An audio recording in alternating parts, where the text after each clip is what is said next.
Hi, my name is Cinta Margot Spector. I'm 42 and will be 43 on November 19th. Thank you so much for selecting me at my age. I just didn't think that anything like this could ever be the, fab over 40. Oh my gosh, let alone, geez, even if I was 25 and something were to happen, that would have been great. This is the first time I've entered anything in any competition, and I am so overwhelmed with gratitude. There's no way to explain how I feel. A little bit about myself. For the past year and a half, I've been recovering from a major leg operation. I basically slipped on some serious ice, and brilliant me, decided that I was going to be by myself that day. So I had to call 911, and they picked me up and found out that I had 2 injuries on one leg, and I nearly had it amputated. They said it was savable, but I now have a rod from my knee all the way down to my ankle, and 3 screws placed in my left leg. Oddly enough, it happened at the same time as Tiger Woods' accident. I had my own thing that I needed to deal with. So it was a very weird thing that happened to me. Firstly, I never really broke completely any bones. A finger, maybe a while ago. But that in itself was hard for me to accept the fact that I needed to start all over again. I literally had to learn how to crawl. I had to learn how to walk. I had to learn how to exercise. I needed to learn how my leg was going to function after the injury that I had experienced. So it was a shocker, and I was able to get myself up and running. Not literally running, I can't run anymore. But start exercising because I've always been big into the exercise, but this was a situation I'd never kind of gone through, so I needed to learn how to exercise my body without destroying my leg, and doing it very carefully. So I've just been in recovery, and I come from a family where 2 people in my family had cancer, so now I feel more towards people who have gone through something like a major operation or cancer, because it's like the process. You need to rebuild your life again. You need to have the strength to know that you can keep going.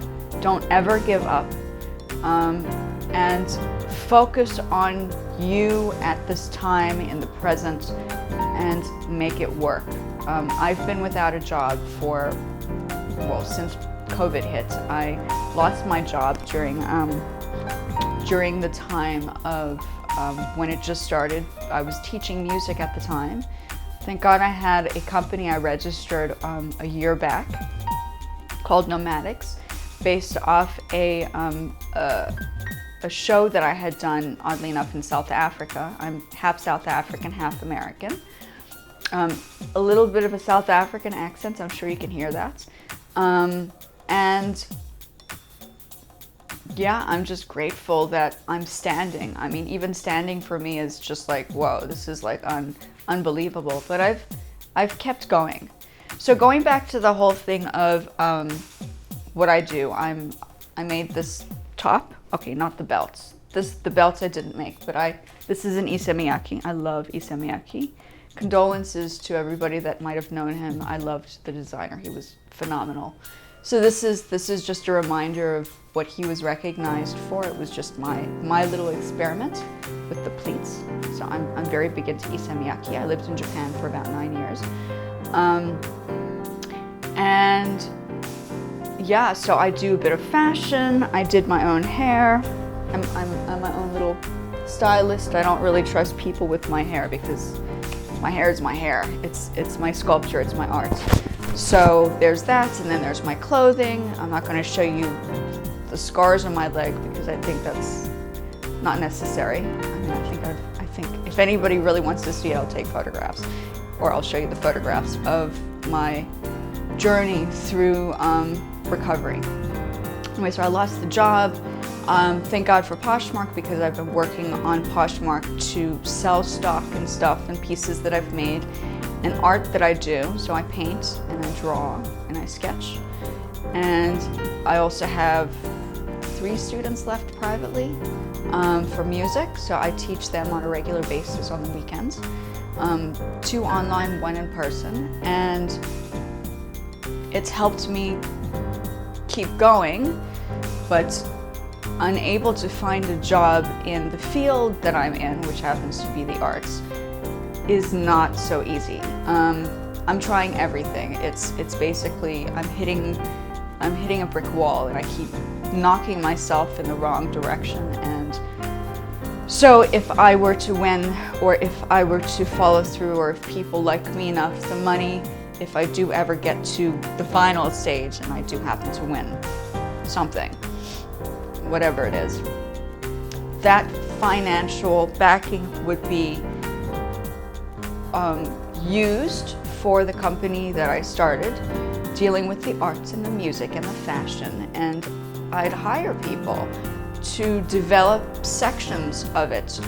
It's called Nomadixx production, but I feel as if not enough women are involved in at the top of specifically the art and, well, the art, music, and the fashion. They've always been male-dominated environments, so I just feel that somebody needs to step up, and I felt like, well, since I have the skills in a couple of different areas, maybe put them together and see what can be done.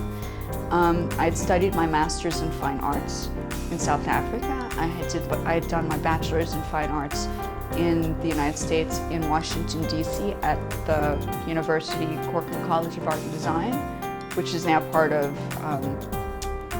GW, George Washington University, back in 2002. So in 2003, it took me a while. So 2009 is when I had finished the master's. And my master's dealt with 3 different angles of the arts, besides the art history, which was part of what my interest was, is I was fascinated with cultural history, not just the States, not just South Africa, but all parts of the world. So, you know, even living in Japan for me was phenomenal, because I was able to explore the cultural heritage and the background and the understanding, hence the semi-kimono top thing that I have here. I loved making it. I'd love to make more. If people like it, I would definitely produce a whole bunch of these. Get some help, of course, because it's not easy kind of doing everything by yourself. I sew as well. So I sewed this. And yeah, so I just feel that women need to be more empowered and have strong women in charge of or developing projects, specifically during this time. Don't forget, this world has collapsed, and the jobs out there are a lot, but from somebody who is able to get consistent jobs to not be able to get a job is questionable as to what's going on, what's really going on. I mean, yeah, so I feel like I've been pushed out of the industry, music-wise as well. So yeah, I would really, really love to do this to help people within the arts, music, fashion, art, music, and fashion, and even health. I love the fact that I was able to stand again. I love the fact that I'm eating right, and I haven't had any health issues since obviously the operation that I had. I now have, they call it it's a rod. It's not a pin. I have 3 pins plus a rod. So I have to be very careful. I can no longer wear heels. So frustrating. I love my heels, but I can't wear them anymore, because if I slip and something goes wrong, we are in trouble. So I'm 5'1" and a bit. I'm super tiny. I'm a small person. I wish I was taller, but I'm not. So this is what my little package is all about. I'm a little tiny person. And yeah, I really hope that people like me enough to help me through this journey, and acknowledge the fact that I'm really trying to do good here. I'm not a dishonest person, and going through what I've gone through for the past few years now is just proving to me that something has to happen. And I never usually enter competitions, but I just so happen to, you know, find Fab at 40, Fab over 40, and I was like, wow, there's like a chance. There's a chance that somebody at my age could actually try something. This is like crazy. So yeah, thank you again. My name is Cinta Margot Spector. I would really appreciate it if you vote for me for, you know, whatever reasons you may have. But just know that I am trying to help, not just myself, but trying to help others through a journey of healing and recovery and self-motivation and self-love and self-care. Because without you being able to do something like that for yourself, you will not be able to help others. Thank you again.